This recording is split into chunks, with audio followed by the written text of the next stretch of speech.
Hello, bachcho. Let's read this question. So the question says, a particle is moving with 10 meter per second in a circle of radius 5 centimeter. Find the magnitude of average velocity if particle is moved by 60 degree in 1 second. Option A 5 meter per second, option B 10 meter per second, option C 5 root 3 meter per second, option D is 20 metre per second. तो चलिए बच्चों इस question को हम start करते हैं। तो देखिए बच्चों इस क्वेश्चन का जो आपका की कॉन्सेप्ट होगा, इस क्वेश्चन का की कॉन्सेप्ट आप लिख सकते हैं। देखिए ये क्वेश्चन आपका क्या, देखिए ये क्वेश्चन आपका सर्कुलर मोशन पर बेस्ड है पहले, ठीक है। उसके बाद देखिए हम इस क्वेश्चन को देखिए यहाँ पर, इस क्वेश्चन का हम फिगर ड्रॉ करते हैं पहले, ठीक है। इस क्वेश्चन का हम यहाँ पर फिगर ड्रॉ करते हैं। Let first draw the figure of the question. ये एक सर्कुलर मोशन ड्रॉ कर रहा है, ठीक है। तो ये क्या हो जाएगा, इसका सर्कुलर मोशन का पाथ हो जाएगा किसी पार्टिकल का। Okay, this is a path of the circular motion. उसने बोला कि पार्टिकल मूव कर रहा है जिसकी स्पीड हमें दी गई 10 metre per second in a circle of radius 5 metre, ठीक है।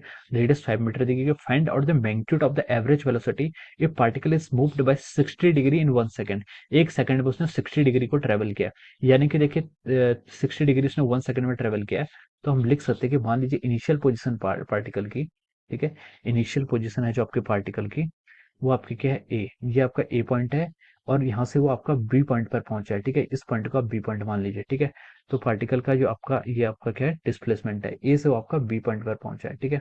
ये आपका ए पॉइंट है और ये क्या आपका बी पॉइंट है। Okay, this is our origin, this is A and B. तो उसने क्या किया, देखिए 60 डिग्री ट्रेवल किया जस्ट इन 1 सेकंड, यानी कि उसका टाइम पीरियड का 6 सेकंड हो जाएगा। हम यहाँ से ये भी बता सकते हैं। तो देखिए पार्टिकल ने यहाँ पर ए से बी जाने में मतलब 60 डिग्री का क्या क्या ट्रेवल किया है। अब हमें फाइंड आउट क्या करना है, देखिए यहाँ पर एवरेज वेलोसिटी फाइंड आउट करना है। एवरेज वेलोसिटी फाइंड आउट करने के लिए एवरेज वेलोसिटी की डेफिनेशन क्या होती है, displacement divide by time taken, ठीक है। Displacement divide by time taken, ठीक है। तो डिस्प्लेसमेंट कितना होगा, हमें यहाँ पर डिस्प्लेसमेंट फाइंड आउट करना है। तो देखिए यहाँ पर जो आपका डिस्प्लेसमेंट होगा, यहाँ पर आपका डिस्प्लेसमेंट है, देखिए ए और बी पॉइंट के बीच की straight line distance, this is called displacement. ये क्या है इसका, ए से वेक्टर बी वेक्टर की तरफ गया तो इसका हेड एस हो जाएगा, ठीक है। This is our displacement. अब ये फाइंड आउट करने के लिए हमें यहाँ पर इसकी अलजेब्रा की जरूरत करनी पड़ेगी, सॉरी अलजेब्रा नहीं, हमें यहाँ पर आपकी ये यहाँ पर हम इसको ज्योमेट्री की हेल्प करेंगे, ठीक है। तो हम लिख सकते हैं, देखिए इस क्वेश्चन का जो आपका की कॉन्सेप्ट है वो क्या, आपका ज्योमेट्री। ये क्वेश्चन आपका किस पर बेस्ड है, ज्योमेट्री पर बेस्ड है। This question is based upon the geometry. आपको बेसिक अंडरस्टैंडिंग ऑफ ज्योमेट्री होनी चाहिए, तभी आप इस क्वेश्चन को कर पाएंगे, ठीक है। तो देखिए अब हम इस क्वेश्चन को आगे प्रोसीड करते हैं। देखिए ओ ए वेक्टर क्या है, ये एक रेडियस वेक्टर है जिसकी आर रेडियस मान लेता हूँ। ये आपको क्वेश्चन में गिवन है 5 मीटर, ठीक है। ये आर है, ये आर है, ठीक है। ये इसकी रेडियस है। अब देखिए हमें पता है कि ये साइड इक्वल है और ये साइड, ये दोनों साइड आपस में एक दूसरे के इक्वल होंगे, ठीक है। अगर कोई दो साइड्स आर, ये ओ बी साइड और ओ ए साइड, इन दोनों की लेंथ इक्वल है, तो ये जो एंगल बनाते हैं करस्पॉन्डिंग, ये एंगल भी क्या रहते हैं, आपके इक्वल रहते हैं, ठीक है। ये एंगल जो बनाएंगे ये एंगल्स पे इक्वल रहेंगे। तो यानी कि जो आपका ये एंगल है, ये एंगल भी आपका कितना होगा, 60 डिग्री का एंगल होगा और ये एंगल भी आपका 60 डिग्री का हो जाएगा, ठीक है। अब देखिए आपके इस ट्रायंगल के तीनों एंगल्स जो है वो क्या होगा, 60 डिग्री हो गए, ठीक है। और अगर आपकी ए ओ बी साइड और ओ ए साइड इक्वल है, तो इसका मतलब है कि ए बी साइड भी इक्वल होगी, क्योंकि फिर ये आपका एक इक्वलेटर ट्रायंगल बन जाता है, ठीक है।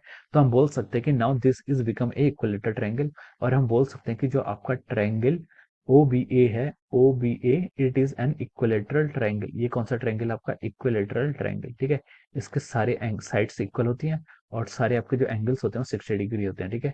इक्वलेटरल ट्रायंगल, ठीक है। ये आपका एक इक्वलेटर ट्रायंगल बन गया है। इक्वलेटर ट्रायंगल बन गया है, तो जो आपकी एवी की लेंथ है, एवी जो आपका डिस्प्लेसमेंट है, ये आपका डिस्प्लेसमेंट है, तो हम इसे वेक्टर से लिख सकते हैं। इसकी लेंथ कितनी आ गई, आपके रेडियस वेक्टर के इक्वल। रेडियस वेक्टर कितना है आपका, देखिए 5 मीटर। तो हम बोल सकते हैं कि यहाँ पर जो आपकी एवी की लेंथ है, the magnitude of A V is equal to 5 meter. 5 meter आ गया, ठीक है। तो ये हमारा क्या आ गया, डिस्प्लेसमेंट आ गया, ठीक है। ये हमारा क्या आ गया, डिस्प्लेसमेंट आ गया। अब उसने क्वेश्चन हमसे क्या पूछा था कि find out the magnitude of average velocity. हमें एवरेज वेलोसिटी, यानी कि ये आपका एवरेज वेलोसिटी हो गया, इसका मैग्नीट्यूड फाइंड आउट करना है, ठीक है। मैग्नीट्यूड ऑफ एवरेज वेलोसिटी कितना होगा आपका, displacement divide by time taken, कितना होगा आपका, displacement divide by time taken. ये आपका क्या आ जाएगा, यहाँ से एवरेज वेलोसिटी का आपका मैग्नीट्यूड आ जाएगा, ठीक है। अब देखिए यहाँ पर इसका डिस्प्लेसमेंट कैलकुलेट कीजिए। डिस्प्लेसमेंट तो आपने कैलकुलेट कर लिया, कितना 5 मीटर आया हुआ था, ठीक है। टाइम कितना लिया है इसको इतना कवर करने में, क्वेश्चन में गिवन है कि उसने 60 डिग्री मूव किया इन 1 सेकंड। तो टाइम कितना आपका 1 सेकंड आ जाएगा, ठीक है। टाइम कितना आ गया आपके यहाँ से, 1 सेकंड आ गया। तो अब हम इसको क्या लिख सकते हैं, देखिए 5 मीटर पर सेकंड। ये आपका क्या जाएगा, magnitude of average velocity. This will be the our magnitude of average velocity and also this is our final answer. ठीक है, ये आपका क्या आ गया, फाइनल आंसर आ गया।